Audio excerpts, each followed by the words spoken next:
And I'm proud to be an American, where at least I know I'm free.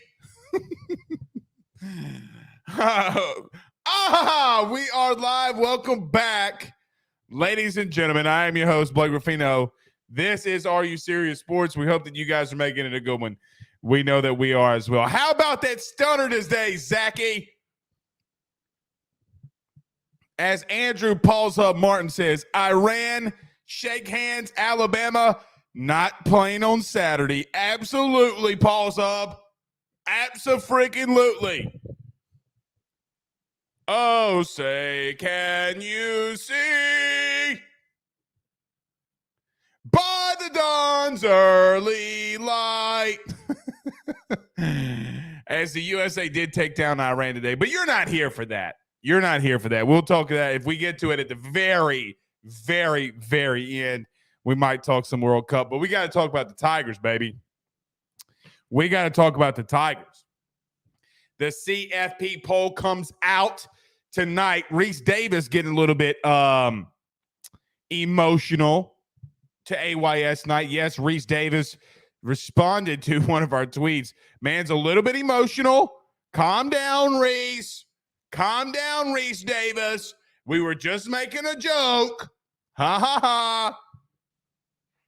Just making a joke, Reese. You do a great job, man. But take a shot every time you say, well, you don't see the rankings. We see the rankings when you do. No, you don't. Come on, bro. No, you don't. Anyway. Guys, I've come to a conclusion. Give me LSU plus 17 this weekend. Give me the Tigers plus 17 this weekend. Actually, give me LSU outright. I'm going out on my sword. I might be wrong. Give me the Tigers. Here we go, baby. Things I'm hearing.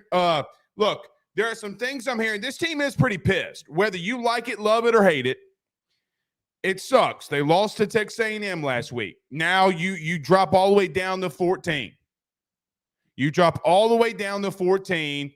And look, that's, I tweeted this out at 4 o'clock. It's our Ruffino's Rants tonight. I really don't understand the rankings. I don't really understand LSU being at 14. I'm okay with it. It is what it is. You take care of business this weekend. You're not playing for a playoff. I mean, at this point, what does it matter to some? I get it. I do get it. Nevertheless,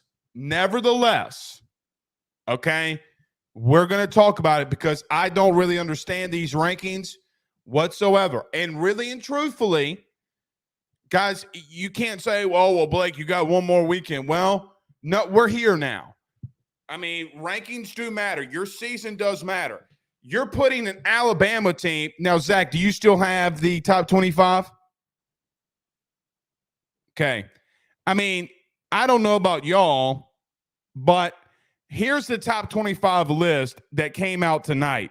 Now, if I'm not mistaken, the only teams that Alabama has beaten in this top 25 is Texas and Mississippi State. Now, I could be wrong there, where LSU has losses to 7 and 13. Yeah, they have a bad loss. I get it. A&M's a bad loss. Utah, number 11, lost to Florida. We'll get into all of it. I don't understand it. And look, let's bring this back up. You got you have Clemson only falling a spot. Clemson's at number 9, only falling a spot from number 8. You got to make it make sense to me. You got to make it make sense. Alabama, yeah, that's right. Aaron says they only Alabama only won by 1. They still won. I mean, LSU only beat Alabama by 1. So, nevertheless, there just comes where these rankings don't make sense. And really and truthfully, it's why a lot of people want the college football playoff expansion, right? It's why a lot of people want the expansion, because you're putting human beings inside of a room. There we go. Larry says, is Jane Daniels playing this weekend? Let's get to a couple comments. I'll get to that in just a second, though. We do have a big show, Ruffino's Rants. I'll tee off on these rankings. I don't get them. Look, I put this inside of the topics. National Signing Day is near. I think the first signing day is National Signing Day. Over 90% of the kids signed in that first early signing period, or at least 80%, I think it was last season. So we're going to talk about that. We'll talk a little bit recruiting and how LSU hopes to finish this out. They won't be on the road this weekend, but everybody's freaking out about a decommitment. We'll talk about that here tonight. Graham Coffey, the dog out west, he joined us a couple of weeks ago.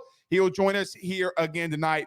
Our main guest and our main guy out there in Georgia talking the Bulldogs. He joins us at 7:30 p.m. Central Time. Also, hashtag Ask Blake. Do you have any thoughts, questions, concerns? We'll get to them all. And USA beat Iran today. USA! Proud to be an American! Yes, indeed. Yes, indeed. I hope Jaden Daniels plays, and I know a lot of people aren't, don't like him right now. Look who it is. Preston Guy commenting on the night that he's got a show again. Doesn't comment any other night, but Preston says Tennessee beat Bama, and the other team that beat Bama. What a joke that Bama is ahead of them. Pressure P, I will say this. I do understand that, though, right? Like, I understand Bama being in front of Tennessee in the sense of Hendon Hooker's not playing. So, we'll see. We'll see. Roderick Dugas says, we fell from 5 to 14. Make it make sense. I can't, Roderick. I can't. Kevin on Facebook says, I got 2001 vibes. Now, LSU beat Tennessee that year. I do, too. Said it last night. I do, too. Jacob Wiggins says, this year don't make sense. We shot ourselves in the foot too much. I agree. Chris English says, stop freaking out about decommitments. We will probably have a couple more. It'll be okay. I agree with that, too. All right, last one, then we'll get rolling. Mikey says, Blake, are we getting the Harbor kid? Well, we'll have to see. Or you can subscribe to the AYS message board. I lied. Last one. Do you really think LSU deserved to be at 5? Yeah, I think that they deserve to be at 5. Yeah, Zach, let's pull this back up. And we'll get, you know what? Never mind. We'll pull it up after the break. Yeah, I think they deserved at the time to be number 5. I don't buy a lot of these other teams. Like, I don't buy it. Everybody's like, oh, well, they beat a ranked team. Yeah, but not all ranked teams are created equally. I mean, when 8-4 South Carolina can go on, I think that was at Howard's Rock. It was in Clemson. When South Carolina can go on the road and beat Clemson, some ranked wins aren't created equally. What happens if USC loses to Utah this weekend? Utah lost to a Florida team. Blake, the heat and humidity. You mean like how LSU almost lost to Arkansas in the snow? Like, there's no excuses for wins and losses. Everybody plays in the same environment that you do. If you weren't ready for the heat and humidity, that's nobody's fault but your own. Nobody's fault but your own. I don't buy into that. So, anyway, all right, let's get things rolling. Everybody do us a favor by hitting the like and share. So many of you are joining us live right now on Facebook. Stop, collaborate, and listen.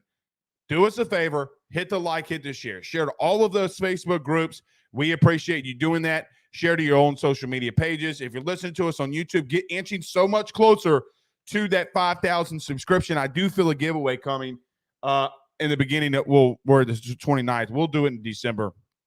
So feel a giveaway coming. So we need to get to 5,000 subscribers. Help us get there. Subscribe, notification bell, all that good stuff. If you're listening to us on XM Radio, the TuneIn app, or wherever you listen to podcasts, rate, review, subscribe, all of that great stuff. We greatly, greatly appreciate you doing that. All right, let's get to our first break. Let's talk about our good friends over at betonline.ag and our good friends over at GM Barno & Sons. We return in 1 minute. Rufino's rants are next. BetOnline is the fastest and easiest way for you to wager on all of your favorite sports, contests, events with the first-to-market odds and lines. Find reviews for all the news for each league, including Major League Baseball, NFL, NBA, NHL, combat sports, college sports, esports, and even golf. BetOnline continues to be the top online resource for all of your sports information for live in-game betting, props, and futures. Head on over to BetOnline today and use your mobile device to join and make your first sports bet. Use our promo code BELIEVE50, that's BELIEVE50, BLEAV 50, to receive your 50% off welcome bonus on your first deposit. That's betonline.ag, betonline.ag. With over 65 years of experience, nobody is better equipped to service in your vehicle than GM Varnado & Sons. RV repair, big rig overhauls, motorhome chassis, routine maintenance, tire rotations, tire sales. No job is too big or too small over at GM. If you break down the side of the road in the greater Baton Rouge area, they will come and get you. And the best thing about that is that they can come and get you, and then they can bring your vehicle back to their shop and start the repairs right then. Again, GM Varnado & Sons, go see them over at 2500 Fuller Boulevard. Give them a call at 225-664-9992, 225-664-9992. Tell them your good friend Blake Ruffino sent you on by. If USC, Ohio State, let's do this. If USC, Ohio State, Washington, Kansas State, Penn State, all played in the SEC, what would their record be? What would their record be? What would TCU's record be if they played in the SEC? So listen, I'm going to get to a couple comments, but I do want to tee off on this. Rick says, my pet peeve is preseason rankings. A&M was ranked number 6 preseason, and LSU was unranked. How'd that turn out? Well, they beat you, so somebody knew something. But I agree with you holistically. I agree with you. Brian says, hashtag Ask Blake, these rankings should be on past merits, not projections. They leave that for the talking heads in Vegas. Well, I don't necessarily agree. I don't necessarily agree with that, because if you have significant injuries, if you have significant guys not playing, and I get what you do throughout the season, but Hendon Hooker, so let's get into it, okay? And I'll get into Jane Daniels. Is he going to play? Is he not going to play? We got a lot to talk about with Graham Coffey in 15 minutes. So we're going to get to a lot of LSU Georgia talk. My thing about these rankings is this. Look, I get LSU had a bad loss to A&M. I'm not going to necessarily talk about LSU, but in a sense I will. Now, you'll say I'm biased. I'm a homer. It's fine. It's okay. But let me build the argument for you. Let me build this argument for you, okay? I don't, for the life of me, don't understand some of these rankings in the sense of you have a team in Utah that has just as equally, damn near equally, a bad loss to an SEC opponent in Florida. Now, you'll say, well, Florida beat Texas A&M, Blake. That's true. They also beat them and also got scored at will upon when A&M had 21 players out. You heard what I said. 21 players were out from Texas A&M when they played Florida a couple of weeks ago. So just because Florida's 6-6 and just because Texas A&M is 5-7, to me really doesn't matter. Okay? Really, really doesn't matter in the whole grand scheme of things and the big grand scheme of things. This is why we're all going to go to a playoff.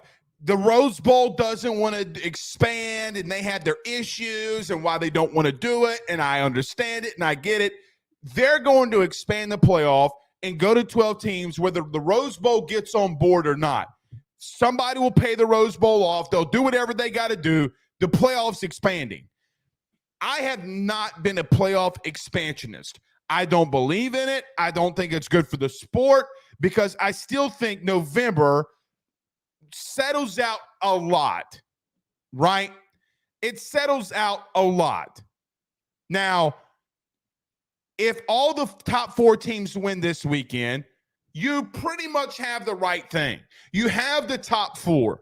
We're going to get the top 4. But the problem is, for me, and why I will talk about these rankings, why I will talk about them. What if we had a 12-team playoff right now? If we had a 12-team playoff right now, LSU would be on the outside. We would be having the argument, should LSU be ahead of Utah? Should they be ahead of, Zach, can we just keep this up until the segment's over with, please? Should they be ahead of Utah? Should they be ahead of Kansas State? Should they be ahead of Washington? Somebody tell me the good teams that Washington's beaten. Please, dear God. Now, you got Florida State there. You lost to them week 1. But you give Utah the benefit of the doubt for losing a game against Florida in week 1, but you don't give LSU the benefit of the doubt with a new coach. So your 12 teams would be, you see them right here. Forget the 4. You see the Ohio States, the Tennessees, the Penn States, the Clemsons, the Kansas States, the Utahs, the Washingtons.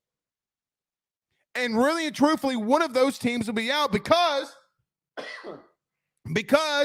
the highest ranked group of 5 team would get in there. Tulane would get ahead of LSU. Tulane, if it was going today. It makes no sense to me. It makes zero sense to me whatsoever on God's green earth how you can have non-football people in that room. You have mathematicians, you have politicians, you have accountants, you have economists that are in that room. Basically, all that this is at this given moment is nothing but bureaucracy and politics. Because I guarantee you, I can make the argument that there's no reason why Utah deserves to be ahead of LSU. Blake, they lost to A&M. It's the SEC. You can't put that brand out there and say you're the SEC when A&M does what they do in recruiting a year ago and you run the table and win the West.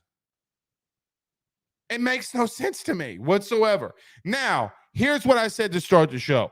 I think LSU is going to win outright. I'm taking them. Especially if Jane Daniels is what some rumors are indicating that he's going to play and he's going to start. You got to go in there and believe, because every single turn you get, they're not going to believe in you. It feels so commonplace to come back out here and say to you and say to everybody, it's the same ass old story every other week. Nobody believes in you. Go take it to them. Hell yeah, go take it to them. They are not immortal. This Georgia team are not full of immortal people. There's not vampires. Blade's not on the other side. Thanos isn't on the other side. You know, speaking of Thanos, the Avengers lost the first battle against Thanos. They came back and clapped cheeks. They had to regroup. The Avengers lost to one man. I mean, he didn't even really need his army. You can beat him. This win would put you into a stratosphere and sending shockwaves around the country that nobody can mess with you.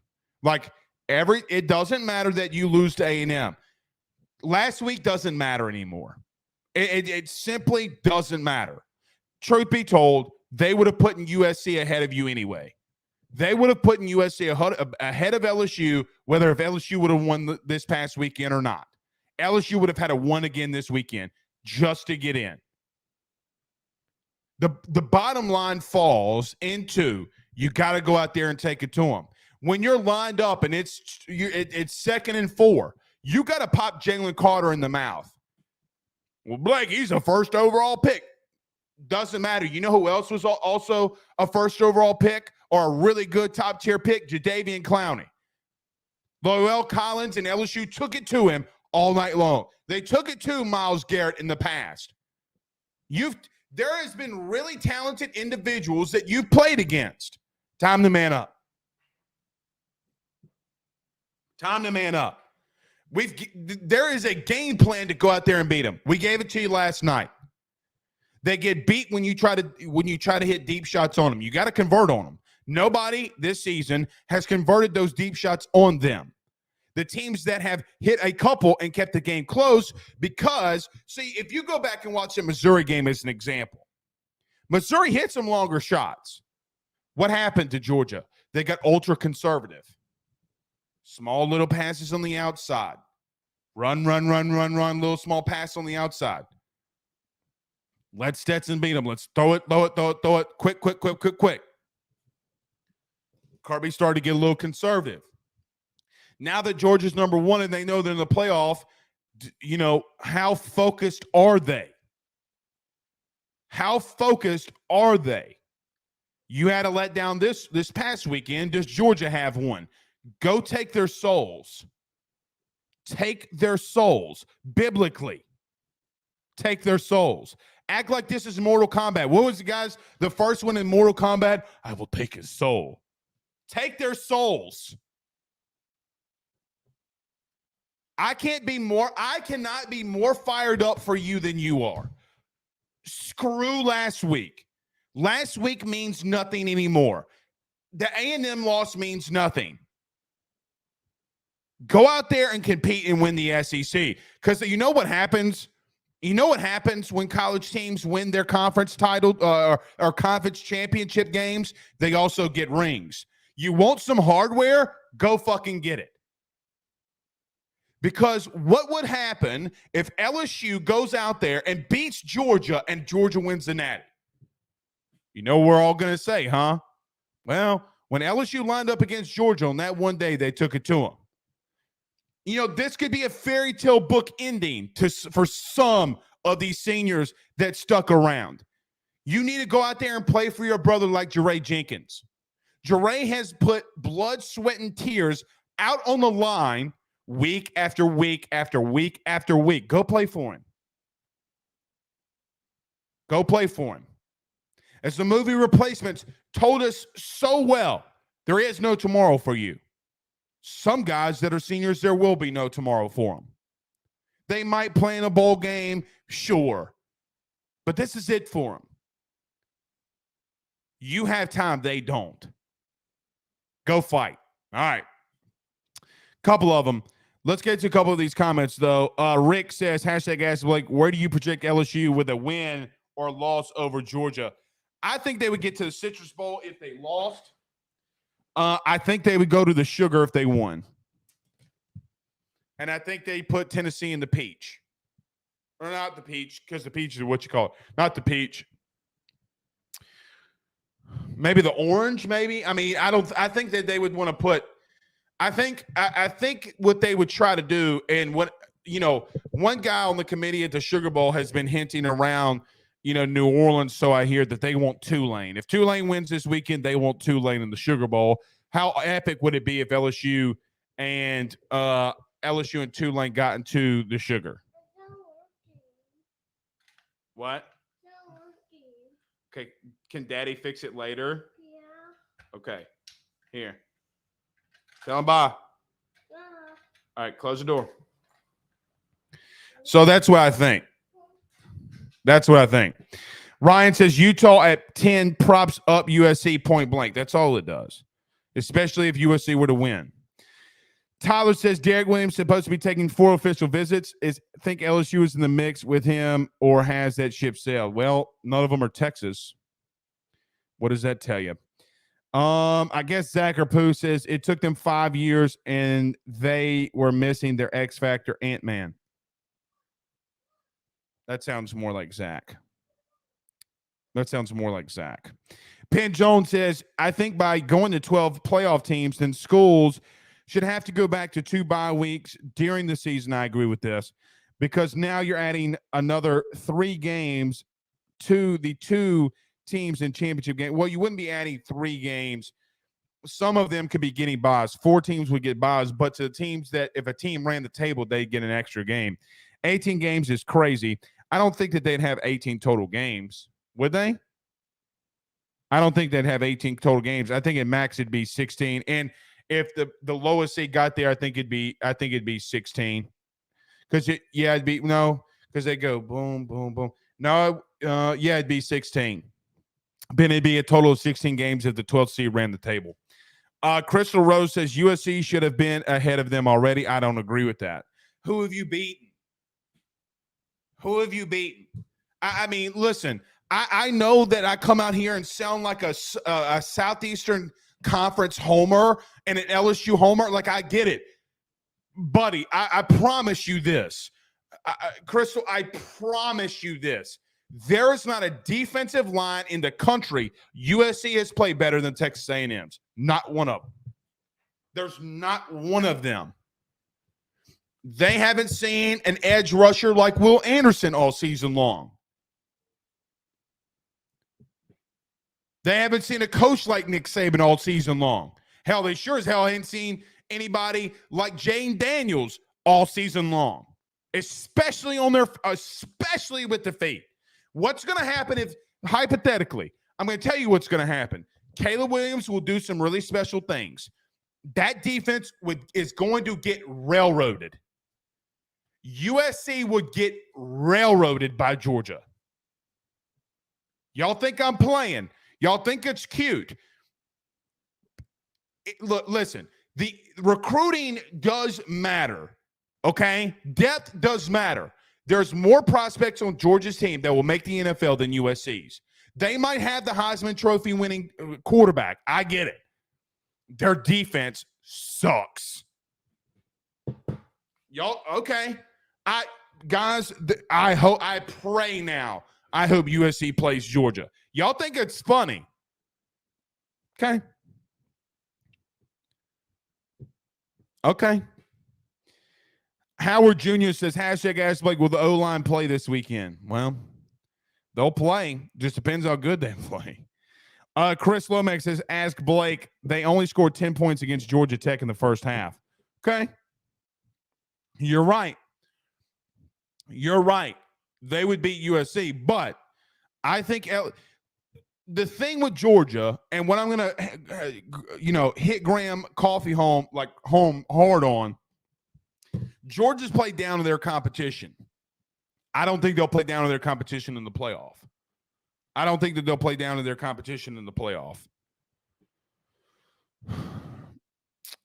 Preston Guy says Sugar Bowl gets SEC champ and not in playoff. So yeah, Sugar Bowl if LSU wins. Yeah. We'll see. Oh, he said it was Pooh Bear. Yeah, I mean, Zach, I don't know why I keep saying, like, when there's a smart comment by one of the producers, I keep saying Zach. Like, I just don't, you would think a brother would learn. You know what I mean? Like, you think I would have learned by now. You know what I mean? Deion Black says, if they win, let's play Tulane in the Sugar Bowl. If we lose, let's go play in the Cheez-It Bowl. I like me some Cheez-Its now. Boogie Season says, ask Blake, if USC, TCU, and Michigan makes it there, going to get clapped by Georgia. We need Bama in there. What do you think? I don't think Michigan gets clapped by anybody, if I'm being honest. I don't think Michigan gets clapped by anybody. I mean, look, we can say Ohio State stinks all we want to. They don't suck. Duda Ricks says, Blake sounding like a real homer right now. Okay. You can say I'm a homer all you want to. What has the last 20 years provided me?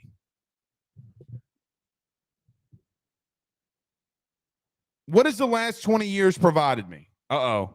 Guys, am I going in and out here? Okay. What has the last 20 years of college football provided me? You want me to tell you what it's provided me? It's provided me this. The teams over the last 20 years that have won national titles, Ohio State, USC's got theirs vanquished or done away with. And then you know who else won the rest of the national titles? The South. And particularly the Southeast.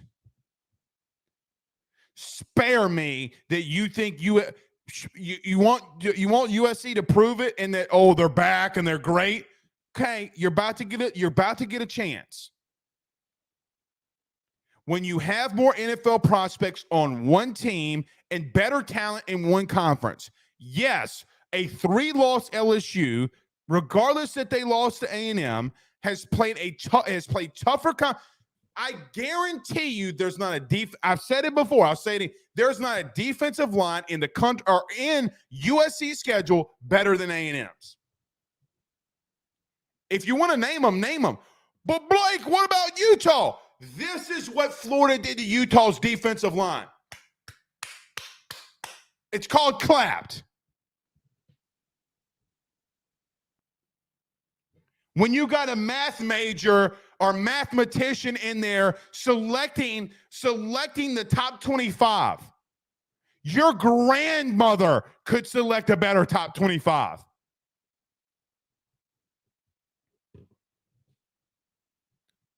Needless to say, as Ryan says here, Lincoln Riley's 0-3 in the college football playoff.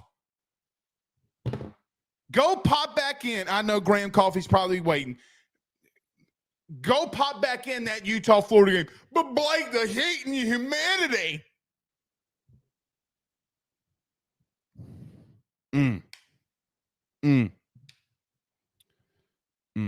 All right. Let's do this. Let's talk about a good friend, Carol Falls, over at State Farm. StateFarm.com, guys. Look, times around Christmas can get very difficult. Money can get tight. Go save some money. Go talk to our good friend, Carol Falls, over at State Farm. Let him know that your good friend, Blake Ruffino, sent you on by.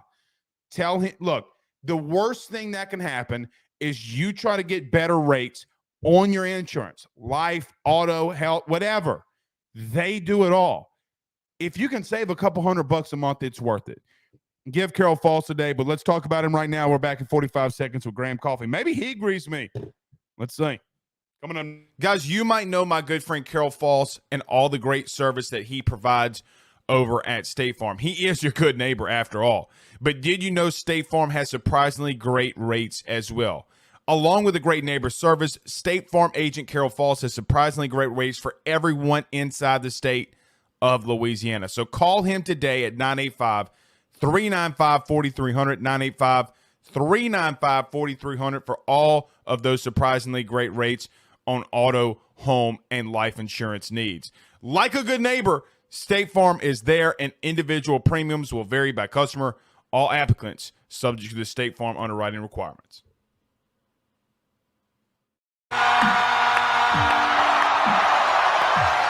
Graham Coffey, the dog out west, joining us, buddy. What's up, man? How we doing? It's championship week. How we feeling? You know, it feels a little too routine for my liking, you know, like it. Oh, now that's not a statement on LSU, but you know, this game 2 weeks ago where it was like LSU's gonna have a playoff spot on the line, and just it's not. I feel like a little bit of the hype is off after the LSU Texas A&M game last Saturday. Does it worry you any that it happened like that and an LSU team could come back and respond? A little bit, yeah. I mean, I think it's easier to take an opponent seriously when they've got that top 5 ranking next to them. And, you know, if you're Georgia, you don't want anybody, you know, kind of making their playoff case off a win over you. At the same time, I think probably the best thing that's in Georgia's favor this week is how that Alabama game went last week, right? Like, I'm sorry, not last week, but last year when they played in the SEC title. Georgia wasn't ready for that game. You know, mentally, preparation standpoint, I think there was a lot of guys on that team that kind of thought they were going to just show up and beat Bama. And, you know, we're looking a little too much based off of how they had performed for 12 weeks and didn't really hone in as well as they should have. And I guess you could say that situation is certainly possible again. I think Georgia's in the playoff no matter what happens on Saturday.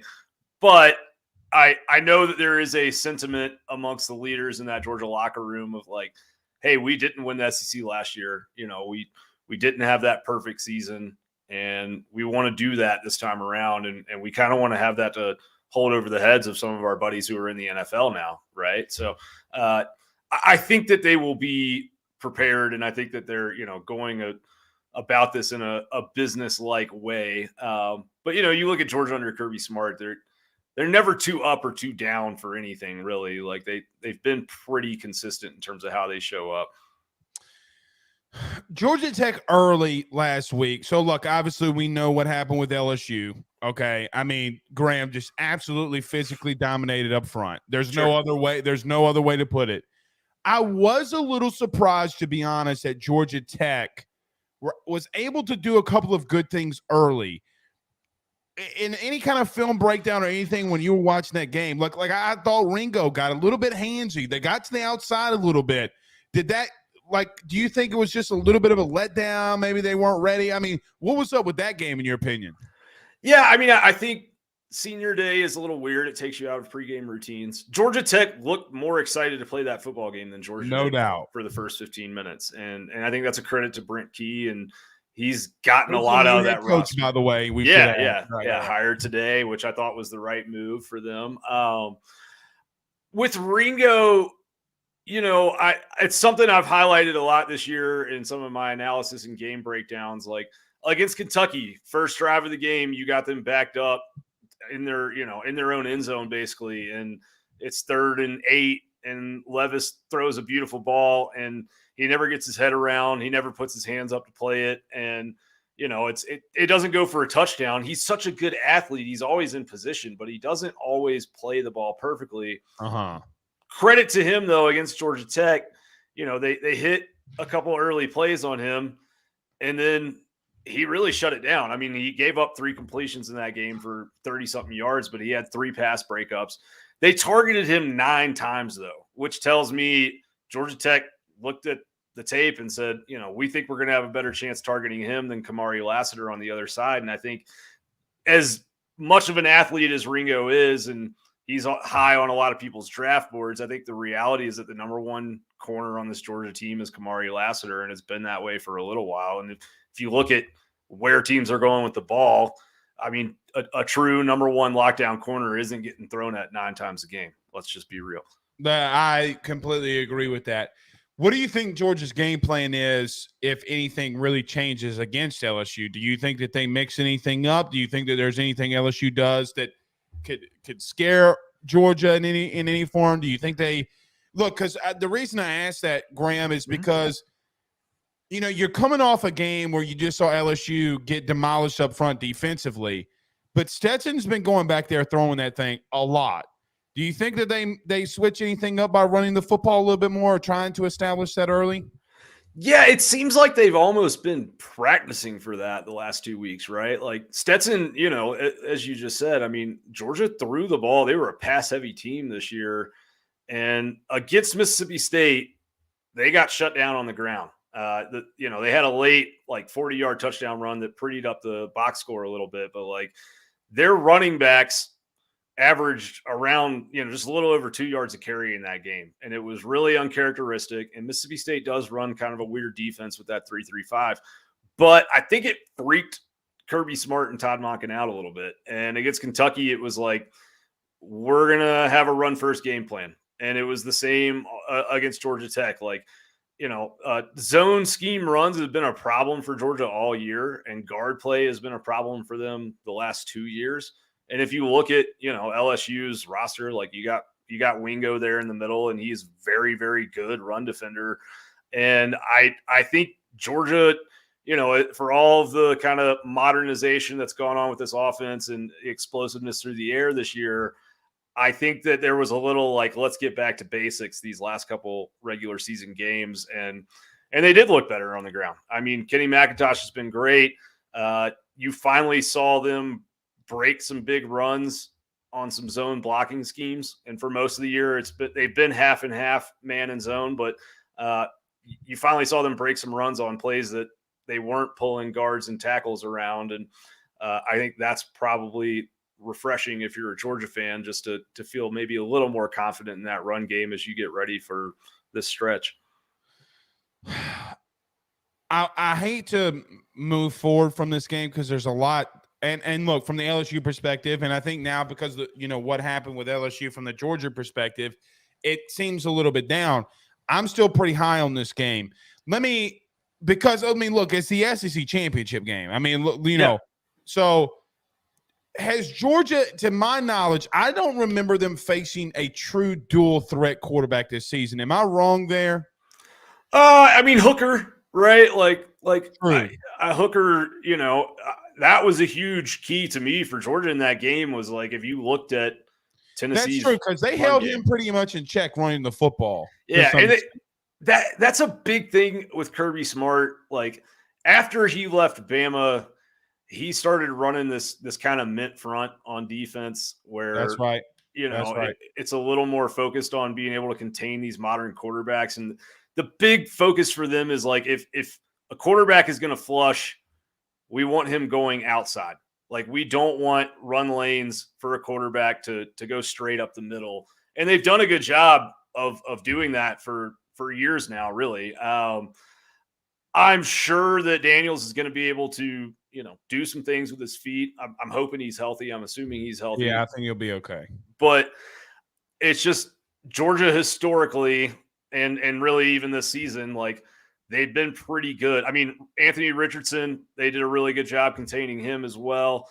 So I think that's going to be a situation where he might, have a first down run or two, but like I don't think they'll let him have that crippling run where he's going to have a lane to take off and step up in the pocket and go straight forward 30 yards. They're going to force everything to the boundaries with him.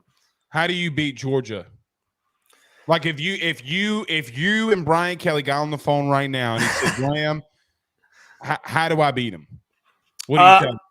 I think that, you on offense for LSU, I think you just take your chances, man. Like, I think like you got to go downfield because they're too good of a tackling football team to really like let you hit screens. And, if you throw a slant, it might be complete, but they're going to tackle you at 4 yards. You're not getting another 12 to 16 run after the catch. Right. 95 times out of 100, they are tackling you where you catch the ball. So I think you have to look at it and say, we're not going to dink and dunk our way down the field because Georgia requires your quarterback to be perfect. Like if you miss that 4-yard curl on first down, then it's almost like they've got you. They got you behind the chains and, you try to run on second down. Nobody's really run on this defense all year with much success. Missouri broke a couple big plays, really just one on the ground, but like no one's just been churning out 5-6 yards of carry on them. So I think you got to put the ball game in Jaden Daniels' hands. And I think you got to throw early and often and throw downfield and hope that kind of loosens them up a little bit, makes them, kind of have in the back of their mind at all times, like we don't want to get beat deep, pull those safeties back a little bit. And then hopefully that creates enough running room for you to, if you can churn out 3.5, 4 yards of carry, like that's a win against Georgia's defense. And then from there, you can't turn the ball over, obviously. And Georgia's offense has been prone this year to some silly mistakes. I mean, they had, they were opening possession against Tennessee, the Stetson fumble, right? Well, and I mean, they were -3 in the turnover column against Florida, and they still won the game by like 22 points, which is a testament to how good they are. But, they've had a tendency to muff some putts. They've had some wide receiver issues. I feel like they kind of are in this weird spot where their best run blocking wide receivers are not their best route running and catching wide receivers. And so there's times where Stetson will have an RPO on and he'll pull that ball out of the mesh point and he'll want to go downfield, but you got a freshman on the outside who doesn't break that route off at the right spot and you get an incompletion. Or they've had a couple of interceptions this year that have been on wide receivers not catching well-thrown balls. So they're not a perfect team by any stretch. And the offense, I guess it's curious for me, with your knowledge of LSU, like how do you feel about that secondary? Basically, Graham, what you're telling me right now, because I know that you're smart enough that me and you would have the same answer. Sure. I said the same thing yesterday. Jane's got to let it rip. Okay. Right. Like there is no tomorrow for it. Like if you're BK, you got to go to Jane's like, look, there could be a scenario here where the injury could help him a little bit. Like, listen, force him to throw the ball. Yeah. Force him to throw it. Okay. Give Kayshawn the chance because I still think that LSU's wide receiver core can still do things. because Graham, at this point, if he throws 3 picks, to be honest, who gives a shit? Right. I mean, because it's not like you're losing anything. Okay. Totally. You're supposed to lose on paper. You got to let it rip. Yeah. I mean, if I'm BK, like, listen, I'm not going to pull you. Now, you threw 6 interceptions. Yes, your ass is getting pulled, but he's not going to do that. Okay. No. But you just got to let it rip. And that alone, because there are some things that are trickling that you hear about in reference to that. Just let it rip. Now, let me ask you, you said something key there about the wide receiver play. Is AD, I listened to Kirby on the teleconference. We were all on it, whatever. Right. Is he going to play Saturday, AD Mitchell? I would be surprised. If he does play, I don't expect him to be like. Now, what was the injury again? What was the injury again? He had a high ankle sprain in week 2. So it's been a long time. The problem that's 13 weeks, right? Yeah, something like that. It's been 3 months. And the issue is that his injury was not the type where you can get that tightrope procedure that you saw Cedric Tillman and Tua, and that procedure has become pretty popular. Arian Smith, another Georgia wide receiver, had that injury, and they were able to get him back. And a lot of people thought he was going to miss the entire season. So I think the thing about Georgia's wide receiver core is, like, you do have dudes, right? Like, you've got Ladd McConkey, who is very underrated. Mahonky is what we call him. Yeah. I mean, for obvious reasons. You've got Ladd, and you do have the best tight end room in the country, like Bowers and Darnell. And so I think the thing that Georgia does is they kind of throw these body blows, like, McIntosh is an incredible receiver as a running back. He will line up in the slot 8 to 12 times a game and run routes like a wide receiver. And you will have, your running backs coming out of the backfield. And obviously with those tight ends, like, they put a lot of stress on your linebackers to cover and your safeties to cover in man. And if your team's not good at doing that, usually Georgia's going to have pretty easy success on offense. If they are, then you can force some more things outside.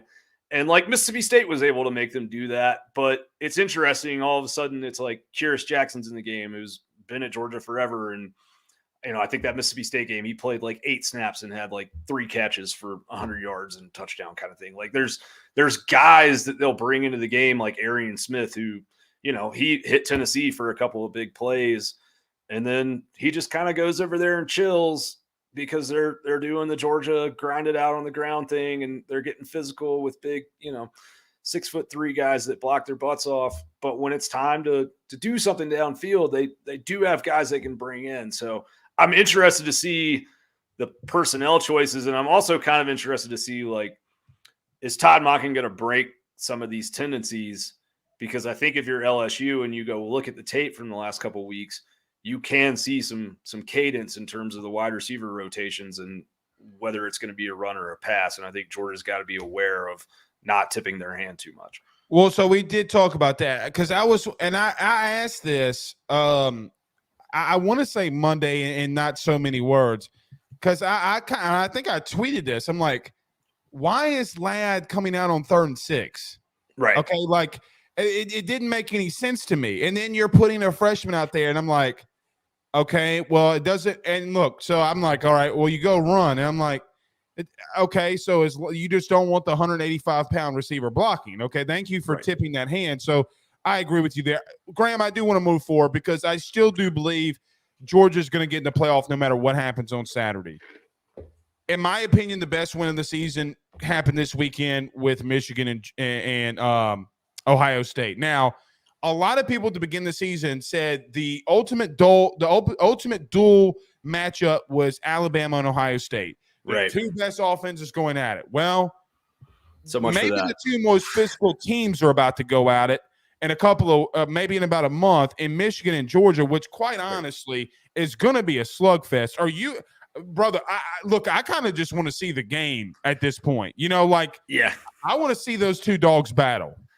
Yeah, and I mean, they both have work that they need to do. I think they're both in the playoff right now, but Georgia USC is a very intriguing matchup. Michigan TCU, probably a little more lopsided, but I mean, I'm not counting TCU out at this point just because they've they've played a lot of close games and they look comfortable in those scenarios. And Michigan really hasn't seen a ton of that. I think Michigan would bully them up front more than likely. But yeah, when you look at Michigan and Georgia, it's fascinating because you have the context of last year. And Georgia is not what they were last year on, the defensive line. Like you have Jalen Carter, but there's not quite as many dudes there. And you're without Nolan Smith now.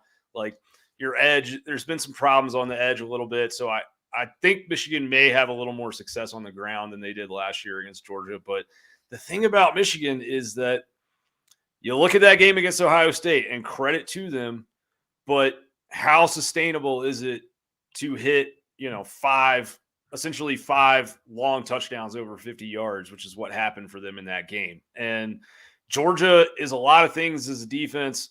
Most of them are good, but one thing that they are phenomenal at under Kirby Smart is even if they give up, a 50-yard play, they're going to tackle you, in the red zone, and they're going to make you play.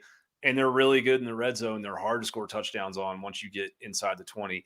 So I think that's kind of the curious, interesting thing was this a case of Michigan flipping a switch and these explosive plays were there all year and they've kind of just been saving them for the right moment? Or did they catch a Ohio State defense that looked poorly coached with safeties that were out of position and missed run fits a lot, and they rightfully took advantage of it? Right? What's funny is you turn on that Maryland tape. You turn on the tape this past weekend when they needed it, when McCarthy needed to turn it on, when they absolutely needed it, they turned it on. And you got which to a point, it's like, look, that's going to burn you because you're not going to be able to do that every week. Like there's going to be games that you're just going to have to turn it on from the kick of the football. All right. Last one for you. Listen, I don't know where you sit on this. I didn't ask you about this pre-show or anything like that.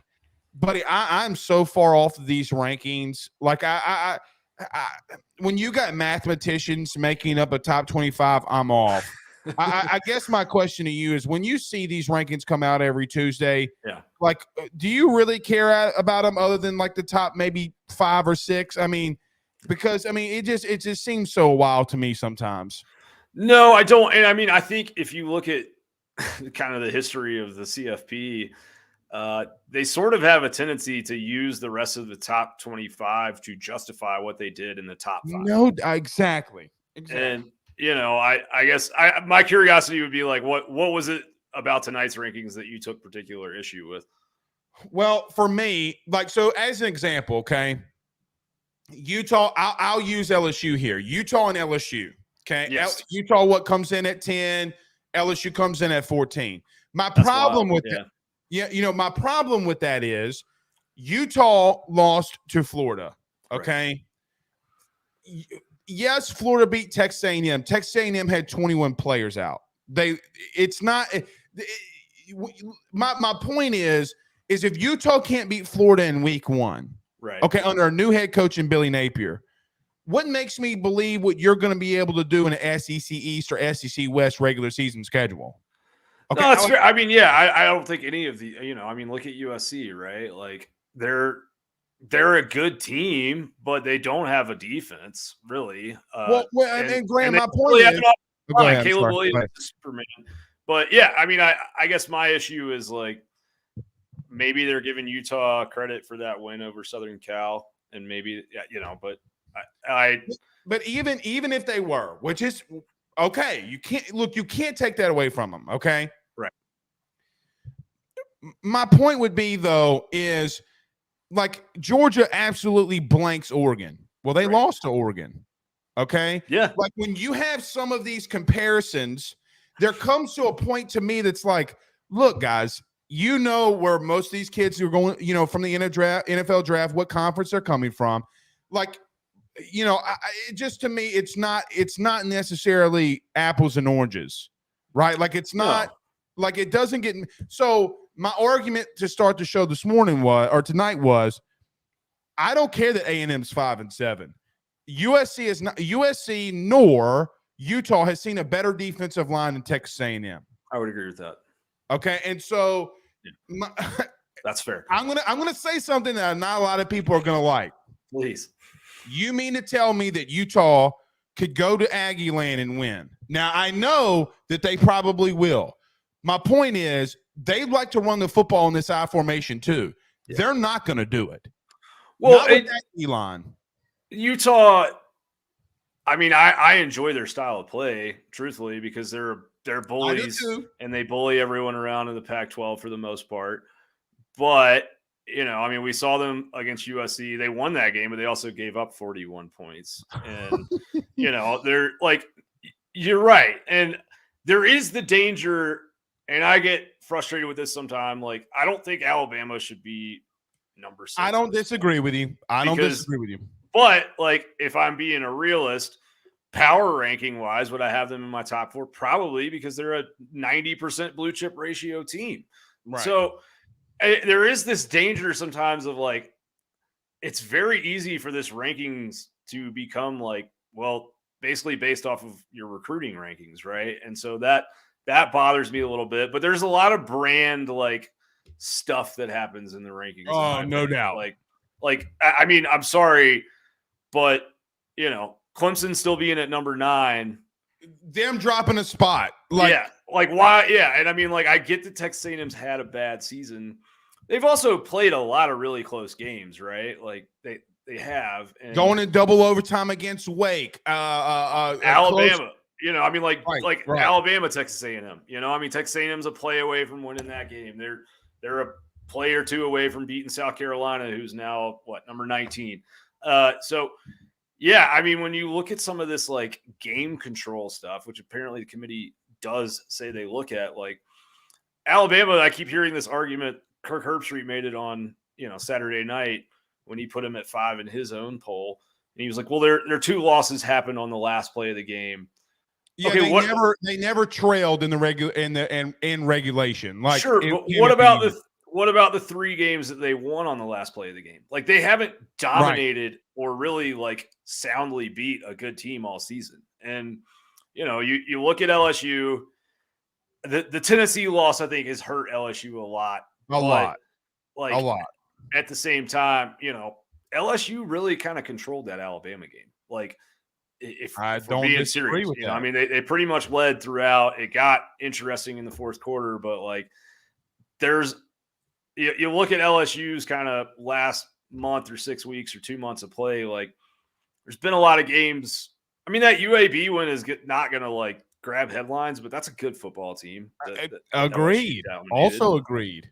Yeah. So, I mean, I think there's a little unfairness there. And but to like your Clemson point really quickly. Yes. Brother, like South Carolina. Okay. Like, I get South Carolina put up 63. Okay. Right. But ultimately, let me ask you this question, Graham. Let's just take the Utah's, Penn State's, the teams in the 6 through 10 range. And I'll even put LSU in there because is there any team in the range of 6 to 7, all the way down to 15 that could beat South Carolina? Like, going into that game, like the confidence level for South Carolina, for me is through the roof. And that's the part about the SEC that no one likes to take an account for. Right. No, I mean, I think LSU would have a good shot at beating them. But they would. You know, I don't think I mean, Penn State, South Carolina sounds like a great Outback Bowl matchup that I'd love to watch on New Year's Day. But I know. You know, I don't know. I think Washington is a little underrated, actually. I like Penix Jr. He's been really good, man. He's been really, really good. Didn't he lead the league or lead the NCAA in passing yards? Yeah. And I mean, he doesn't have very many INTs, and their defense was pretty bad a lot of the year, but they've gotten better. But I mean, let's be honest, like, man, you know, why is Texas number 20? Like, you know, I mean, who have they really beat this year? Every good team they've played, they've lost to, and some of those losses have been close, but it's just wrapped up one against Texas Tech early in the season. Yeah, and I had a rant about this on our show last week because we were on air when the rankings came up, and this whole college football playoff rankings have been screwed up from the jump because Alabama's been grossly overvalued. And Tennessee got the number 1 spot because it was like, well, they beat Alabama. And then, they're still kind of sitting there on the wings of that Alabama win. And they did beat a good LSU team too. But like Alabama is not Alabama, right? Like they're not the Alabama that, we've come to know over the last 15 years. They're poor on the line of scrimmage. There's a lot of flaws on that football team. And having them at 6 still is like, I think, a large kind of way of how they sort of justify a lot of other things in these rankings and sort of some of this like transitive property conversation. At the end of the day, Alabama hasn't done anything to really deserve being at 6. I mean, and I'm glad they put Ohio State got housed on their own field, but at the end of the day, like the games have to matter at some point. And Ohio State has 1 loss, and Alabama's got 2. And Graham, I think we're saying the same thing. Like this debate that me and you are having has to go on without a mathematician. Right. No, I agree. Like, they're going to – my fear – I love college football more than I love the NFL. Okay? Everybody on this show listening to it knows it, serious, whatever. The NFL, everybody's like, well, the NFL gets it right. Well, they have 32 teams. Well, and there's also like a lot of rules to make the teams very balanced and even. And correct. And that's not college football. And so to that point, like the wins have to matter, but the wins have to matter when they come against opponents. So come against, quality teams, quality opponents. Okay. Like, so for an example, I don't think I like Alabama, you're right, didn't have a really great win. Well, they play, I still think playing Mississippi State, okay, probably the second or third, or Ole Miss, the second or third worst team in your division is better than playing Colorado or Stanford. Oh, it is. And I'll give you another, here's one for you too, is Alabama in that Ole Miss game, they got outgained by like 80 yards, total yards, which is fine. But they only put up 317 yards on Ole Miss. You want to know the 2 teams who have put up less than that against Ole Miss this year? 1 is Georgia Tech. 2 is Central Arkansas. That's it. Like that's where Alabama really is. I didn't know that. When you start distilling it, it's like they won that game and they scored 30 points, but they did it while putting up 317 yards, and that's not good by the standards of that Ole Miss defense this year. So, Graham, call me an SEC homer. I know I've kept you longer than no, it's always fun, man. I always enjoy it. But listen, this is just the point that drives me bonkers. Okay, like it drives me, because here's another thing too. Last one, I'll get you at it. Tulane. Yeah. Now I'm in Louisiana. I'm 37 miles from New Orleans. Sure. I'm gonna get killed for this. Tulane in a 12-team playoff expansion. Yes. Tulane has no business getting over Washington. No, they don't.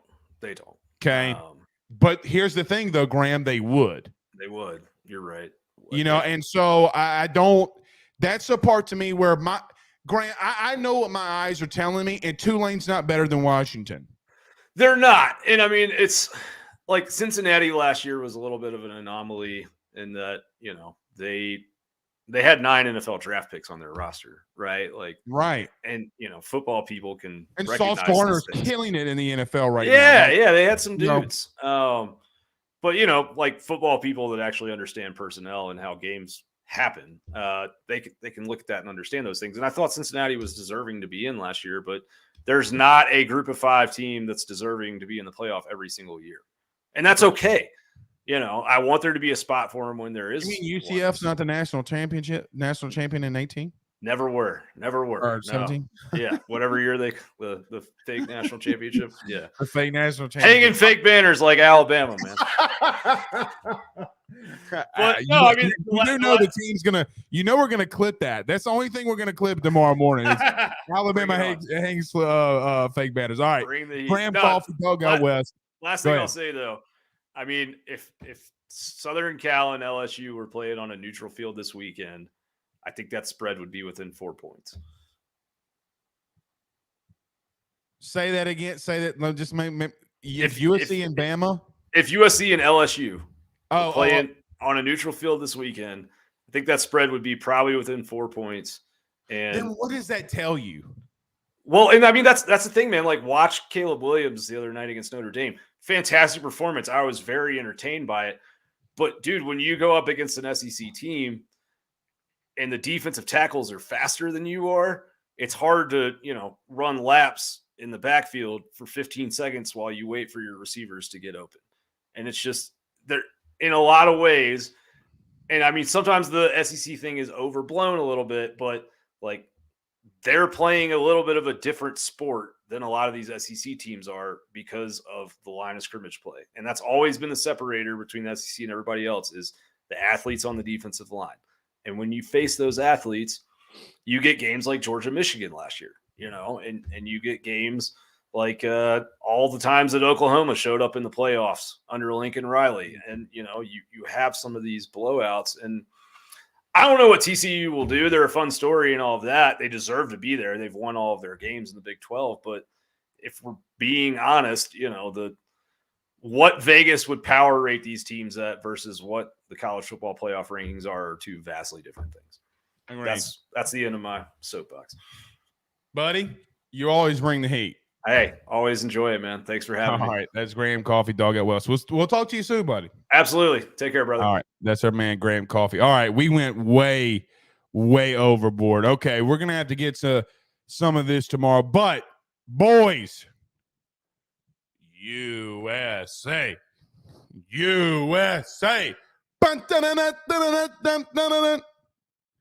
Let's go beat the Netherlands. Where is the Netherlands? I don't even know where it is. Boo! All right, we'll see y'all tomorrow. Peace out, Girl Scouts.